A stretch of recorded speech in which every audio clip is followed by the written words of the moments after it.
دور حاضرہ۔ کچھ دیر کے بعد عالم دین ڈرائنگ روم میں تشریف لائے۔ بڑے اخلاق سے ہم سے ملے، حال احوال پوچھا، اور پیشتر اس کے کہ ہم ان سے کوئی سوال پوچھتے، انہوں نے دور حاضرہ کی دین سے بے تعلقی بلکہ بے دینی کا تذکرہ چھیڑ دیا۔ ان کی باتیں بڑی حد تک صحیح تھیں، قابل توجہ تھیں، لیکن ان کے انداز سے معلوم ہوتا تھا جیسے دور حاضرہ ہماری نئی نسل کا پیدا کرتا ہو، جیسے نئی نسل نے جان بوجھ کر دین کے خلاف سازش کی ہو اور بڑی پلاننگ اور محنت سے دور حاضرہ کو تشکیل دیا ہو۔ میں چاہتا تھا کہ ان کی خدمت میں عرض کروں کہ عالیجہ، دور حاضرہ ہماری نئی نسل کا پیدا کرتا نہیں ہے، بلکہ عالمی حالات نے دور حاضرہ ہماری نئی نسل پر عائد کیا ہے۔ نئی نسل نے یہ ظلم ہم پر نہیں کیا، وہ تو خود مظلوم ہے اور علماء دین کی ہمدردانہ توجہ کی مستحق ہے۔ صاحبو، زندگی بھر میں بڑے بوڑھوں سے دور حاضرہ کے خلاف غم و غصے کا اظہار سنتا آیا ہوں۔ میں جب 5 سے 15 سال کا تھا تو ہمارے محلے کے بڑے بوڑھے دور حاضرہ کے خلاف غم و غصے کا اظہار کیا کرتے تھے۔ یہ 1910 سے 1920 کی دہائی کی بات ہے۔ محلے کی بڑی بوڑھیاں دور حاضرہ کو بے نقط سنایا کرتی تھیں۔ وہ دور حاضرہ سے اس قدر زچ تھیں کہ اعلانیہ اسے بد دعائیں دیا کرتی تھیں۔ اور جناب والا، ان دنوں ان کے لیے دور حاضرہ ہم تھے، محلے کے 5 سے 18 سال کے بچے۔ ہم تعداد میں 15-20 تھے۔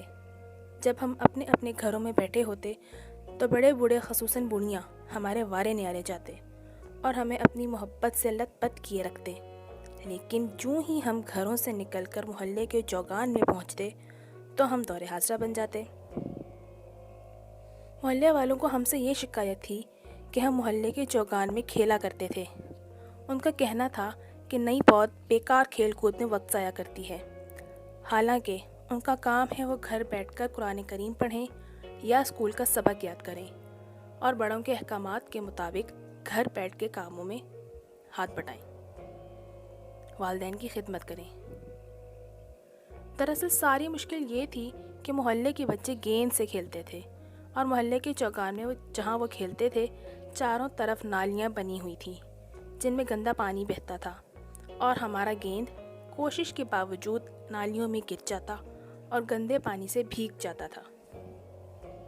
پھر اس گیند سے گندے پانی کے چھینٹے اڑتے اور چوگان سے گزرنے والے نمازیوں کے کپڑے پلید ہو جاتے، یا ہم گیند کو ہٹ لگاتے تو چوگان کے ارد گرد بنی ہوئی چھوٹی اینٹ کی حویلیوں کی کھڑکیوں سے گھروں کے اندر جا گرتا اور سارے گھر کو پلید کر دیتا۔ اس پر محلے کی بڑی بوڑھیاں کھڑکیوں میں آ کر کھڑی ہوتی اور نئی پود کو صلواتیں سناتی، دھمکیاں دیتی، بد دعائیں دیتی۔ وہ گھنٹوں کھڑکیوں میں کھڑی ہو کر بولتی رہتی۔ جب وہ بول بلاوے سے تھک جاتی اور اندر چلی جاتی تو چھپے ہوئے، دبکے ہوئے، ڈرے ہوئے بچے اپنی کمین گاہوں سے نکل کر پھر میدان میں جمع ہو جاتے۔ پھر وہ سب انتقاماً بڑی بوڑھیوں کی نقلیں لگاتے، ان کا مذاق اڑاتے، پھپتیاں کستے اور بڑی بوڑھیوں کی زبان درازیوں سے انتقام لینے کے لیے بڑی محنت سے 10-12 دنوں میں ایک پٹاخہ تیار کرتے۔ جب وہ تیار ہو جاتا تو بڑے اہتمام سے ایک خاص وقت مقرر کرتے، پھر سب سے بڑا لڑکا چوگان کے گرد کسی دیوار پر وہ پٹاخہ پورے زور سے دے مارتا۔ ایک دھماکہ ہوتا جسے سن کر محلے کی بڑی بوڑھیاں کھڑکیوں میں آ کھڑی ہوتی اور بول بول کر اپنے گلے پھاڑ لیتی، اور محلے کے تمام بچے جو چھپے بیٹھے ہوتے خوشی سے پھولے نہ سماتے۔